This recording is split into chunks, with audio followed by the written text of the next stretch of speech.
Ήρθα κι εγώ. Μελετάω την ομιλία μου για το συνέδριο. Συγχαρητήρια και μπράβο σου, θα σου πω, αλλά εγώ σε θέλω για κάτι άλλο. Προφανώς. Εκεί που έτρωγα το πρωινό μου ήρθε μια καταπληκτική ιδέα. Τι ιδέα. Δεν σου έλειψε η θάλασσα?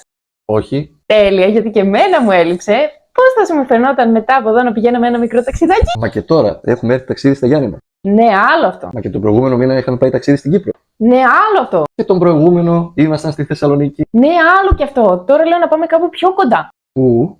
Στην Λευκάδα.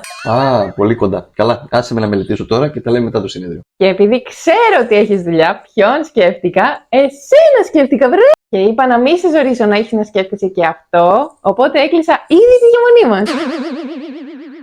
Μετά τα Γιάννενα φεύγουμε κατευθείαν για Λευκάδα. Καράβι δεν χρειάζεται, οπότε το μόνο που μένει είναι να με πας. Τέλειο! Ναι, τέλειο που έκλεισες ακόμη μια φορά χωρίς να το συζητήσουμε. Μπράβο.